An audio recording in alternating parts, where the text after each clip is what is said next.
Good evening. Good evening, my friends. Let me welcome you to my 40th birthday party. I've never been one to set much store by these artificial points of demarcation, but as it is generally assumed to be a kind of halfway point on the barometer of human longevity, I've taken the opportunity to ruminate not only on the significance of life in general, but of my own steadily declining mortality. In that regard, I've come to the conclusion that a man's life is not so much the sum of his material progress, but of other intangible assets, the most invaluable of which is that often forgotten jewel in the crown of mankind, friendship. That I have arrived at this happy position in life is a testament to all of you, and to four people in particular.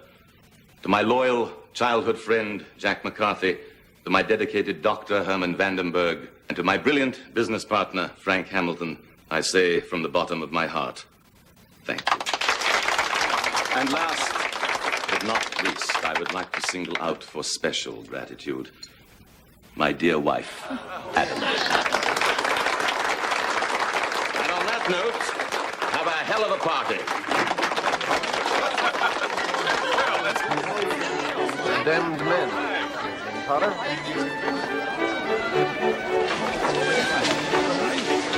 Mr. Walker would like to see you all in the open. I wonder what he wants. Well, with his newfound sense of mortality, perhaps he's going to put us in the will. Well, maybe he'll leave us the twins.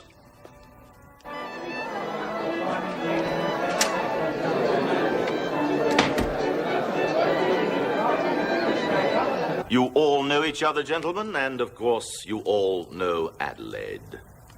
Well, you're probably wondering why I've asked you up here to talk to me privately, the Machiavellian maneuvers dancing in your imaginations. Well, I'm sorry to disappoint you, but I did genuinely want to thank you for your presence in my life, and to simply ask the four of you, one for each decade of my life, to join me in a toast. Chateau Mouton Rothschild, 1948. An extraordinary year for wine, as well as for men. I managed with no small amount of difficulty to get my hand on a case bottled within 24 hours of my conception. Please. To my friends. For life.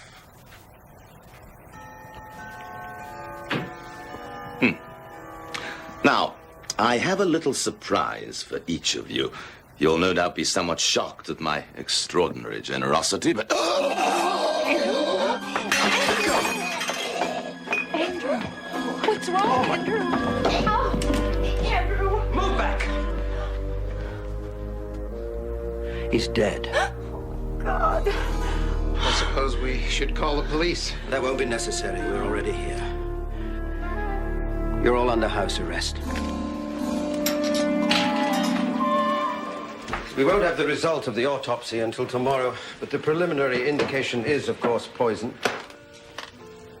I was hoping one of you might come forward to save the rest of us a long night in very uncomfortable surroundings. Whoever concocted this diabolical plot, please raise his hand. And the rest of us can go back to the party, right, Lieutenant? Regardless of your feelings for the deceased, I would think you might at least show some sensitivity towards his widow. You could show some sensitivity to our intelligence, Lieutenant, starting with what you just happened to be doing here at the precise moment of Andrew's death. Mr. Walker employed me to monitor the guests. He was convinced that someone had been trying to kill him for some time. He felt that tonight presented the perfect opportunity. He gave me this list of what he considered to be the prime suspects. Needless to say, you all appear prominently.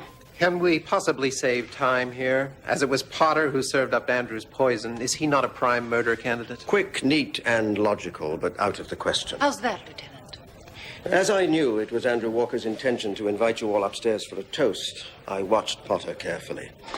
He poured the wine directly from the bottle. I also checked the glasses.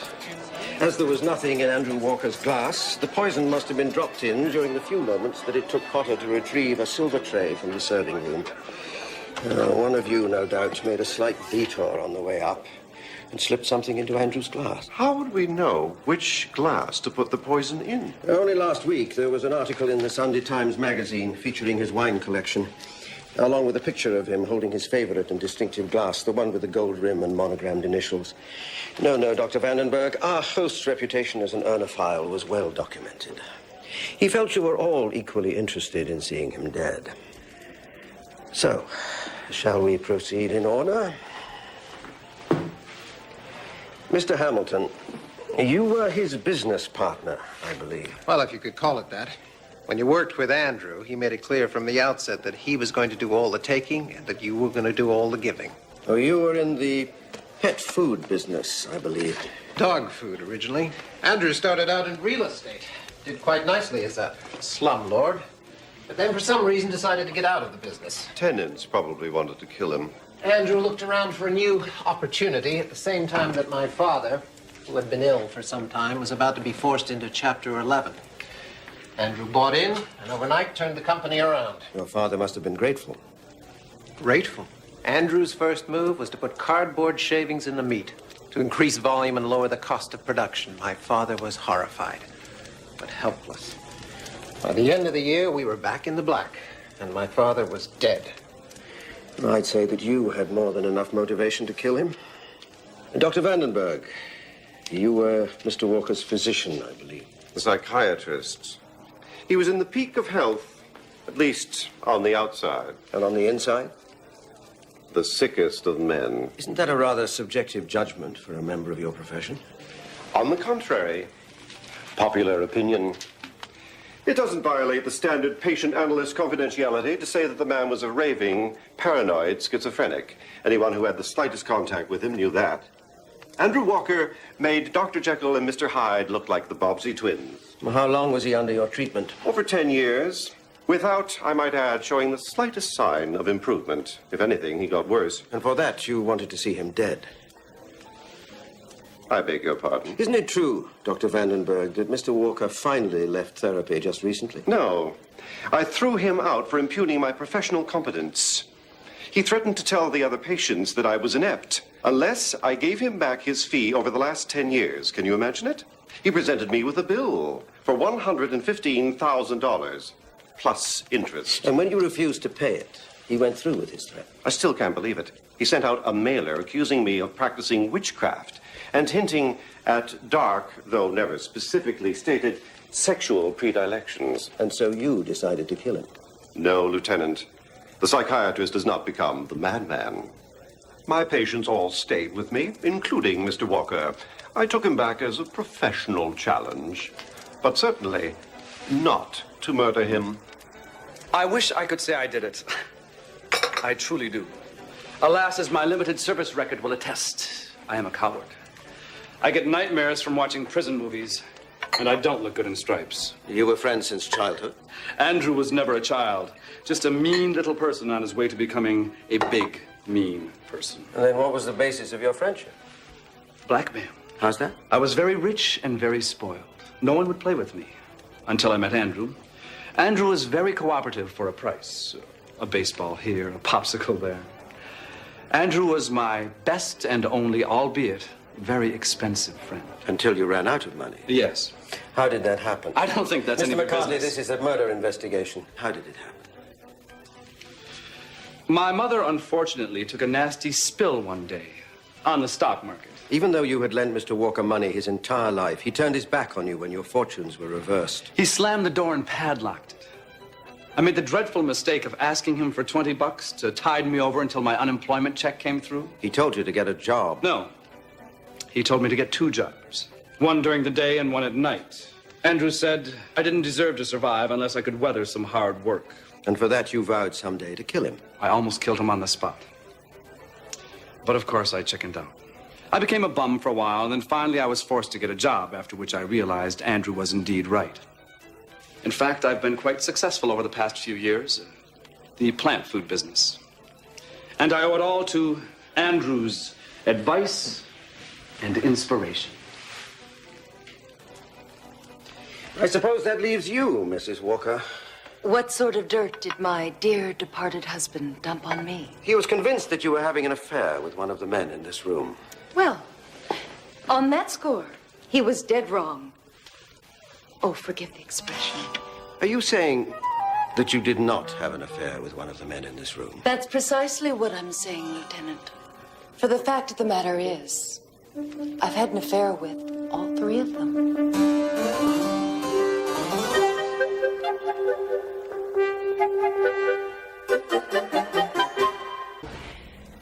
You'll have to excuse me for a few moments. I'm sorry, Mrs. Walker, that's out of the question.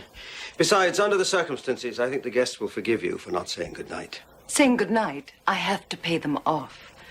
You remember the forgotten jewel in the crown of mankind, friendship? Andrew didn't know any of the guests. He had no real friends. Are you saying, Mrs. Walker, that the guests were paid to be here? Technically, no. Andrew merely made the deposit, the remainder of which I'm paying now. He was quite suspicious of shelling out money for work not yet performed. In the world of Andrew Walker, not even a hired friend could fully be trusted. The outfit is called Party People, in case you're ever at a similar loss. They also provide professional mourners, of which no doubt will be in need. Now, shall we resume your interrogation into my amorous wanderings? If you'd rather do this in private. Private? Oh, my God. It's not as if I have anything to hide from anybody in this room. We could lock ourselves in the bathroom. Cover our ears. Or we could simply pretend we didn't know about each other. Were the affairs overlapping? I'm a woman of some passion, Lieutenant, not a circus performer. I truly believe now, as I always have, in one man at a time. One woman as well. I beg your pardon? Don't get overheated, Lieutenant. I simply meant that I believe in serial relationships for men as well as women. I found out early in my marriage that my husband didn't share my beliefs. And how early was that, Mrs. Walker? During the honeymoon. Up to that point, I was under the impression that Andrew was not fond of animals. I discovered that the exception was beach bunnies. And so you began to have affairs? Affair. Sorry, you began to have an affair with Mr. McCarthy, I believe. I don't recall the precise order. I was first. I take exception to that. You're both wrong. Not that it matters. Unless you're writing your autobiography. The critical point is why you sought such relationships. When I discovered the true nature of my marriage, I wanted out. He threatened to go public with your past. My past? Your participation in certain movies of, shall we say, a dubious nature. Is that what he told you? The poor deceived husband who discovers he's married the princess of porn. The Duchess of Desire was the phrase he used. The closest I've gotten to recording my flesh for posterity was a Polaroid that Andrew took once when I was topless. On your honeymoon, no doubt. Actually, it was earlier this evening as I was stepping out of the shower. I assumed that Andrew wanted to make copies for party favors. Mrs. Walker, if what you're saying about your marriage is true, why did you stay with him all these years? Andrew threatened to kill himself if I left. I didn't think he'd do it, but then I didn't know for sure. You didn't think you could live with the thought that you'd driven a man to kill himself? Not at all, Lieutenant. I simply had too much pride to let him get the best of me. I wasn't about to go through the rest of my life with him laughing from the grave. But if he died, you stood to gain a lot of money. His personal estate is worth more than $30 million, all of which you stood to inherit in the event of his death. Though perhaps you didn't know that. I think we've already heard enough testimony to my husband's paranoia. His will was no exception, however. Long ago, he inserted a codicil to the effect that in the event of his murder, I was to get nothing. It was all to go to the twins. The twins? He didn't tell me you had children. We didn't. I was pregnant the first year we were married, but I had a miscarriage. Soon after that, Andrew had a vasectomy. He had an unnatural fear that a male child might replace him. Then who are the twins? Rats, Lieutenant. Rats? Someone sent a pair through the mail. Undoubtedly an act of malice. Not about to let anybody get the upper hand, even anonymously. Andrew had a large cage built for them at the foot of our bed. It was no doubt comforting for him to have members of his own species so close at hand. The plain fact is, Lieutenant, we all had reason to murder Andrew. We all wanted to, individually and in concert. But we didn't. For that act of moral cowardice, we will all someday pay. But not tonight, Lieutenant. I think we've put up with all of this long enough. Either arrest one of us or all of us if you think you can do so without making a fool of yourself, or let us salvage the rest of the evening by going home and getting a good night's sleep. Good night, Lieutenant. I hope you catch Andrew's murder. Let us know. We'd all like to thank him. I trust we won't be stopped by your man at the door. They've all gone. If you'll excuse me, Lieutenant. It's been a rather long evening.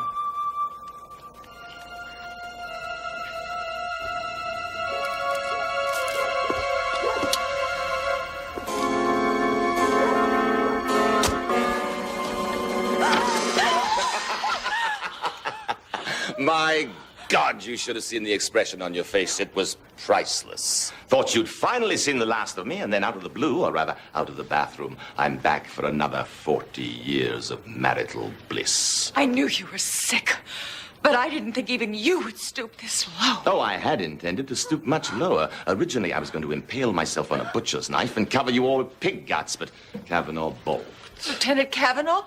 Lieutenant. He's an actor, and a second-rate one at that. Like your lovers, sweetheart. Like you.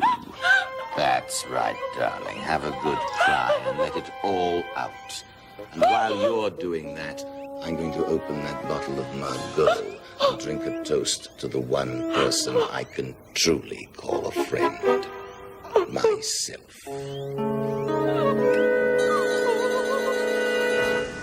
This wasn't a practical joke, was it? You really did think that one of us was trying to kill you. It's an obsession inside of you growing like a tumor. You couldn't live with it anymore, could you? You had to find out once and for all who it was. You're out of your mind. I am not. This whole charade was meant to produce a suspect. The one who's been stalking you slowly all these years. The one who will someday plunge in the knife, pull the trigger, poison your precious 48, Margot. Nonsense. No, Andrew, the truth. Your whole little scheme backfired. The joke is on you. Don't you wish that I have wished, Andrew, these many long and torturous years for you to die. But I don't have to wish anymore, because tonight my wish comes true. You couldn't kill me. That's my ace in the hole. You know the will. You'd become penniless overnight. True. Unless, of course, you weren't murdered. What do you mean? Suicide, Andrew, that's what I mean. You see, I knew all about your little plot tonight, so I had my own fake bottle made up. How could you possibly have known? Lonely for some real companionship, and to find a life for myself, I decided to take up a hobby. So I enrolled in an acting class, where I met a rather second-rate actor who turned out to be a truly first-class man. You'll never get away with this. Anyone who really knows me knows I'd never kill myself. Then again, anyone who really knows you would like to see you dead. If they didn't, they certainly do after tonight. When the real police arrive, we're going to tell them about your little practical joke. The rest we'll make up, won't we? As soon as all the guests had left, Adelaide confronted you. She asked you how it felt not to have a friend in the world. I said to you that after what you'd done to me and the others, it was the straw that broke the camel's back, and that indeed, finally, I was at last leaving you. She packed her bags and left. Spent the night in a motel. We know a charming little motel in the country, don't we, darling? She returned the next day to find you dead, poisoned by your own hand. You see, Andrew, you'd finally made a critical realization, albeit too late, that life really wasn't worth living without friends. Darling, let's leave right now. We'll be leaving soon enough. As soon as I've called the police. What are you talking about? You're going to prison, darling, for an extended stay. Caught red-handed trying to murder your dear husband. I don't Explain it believe to her, this. Kavanaugh, after you've arrested her. I really am a police lieutenant. Originally hired off-duty, of course, to watch over you at your acting class. You knowingly let an employee sleep with me? Well, it's not as if I had much choice. I had, after all, run out of friends.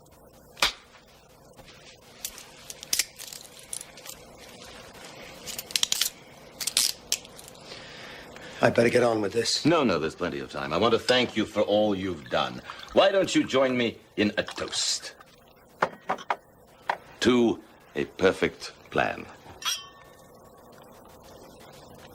I better call the precinct. It's too late, I'm afraid, for both of you. I think you should know before you die that your little plot was about as subtle as an elephant in heat.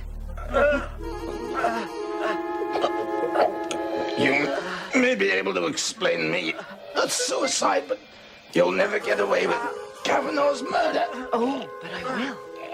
When you discovered that we were having an affair, you decided to take your rival down with you.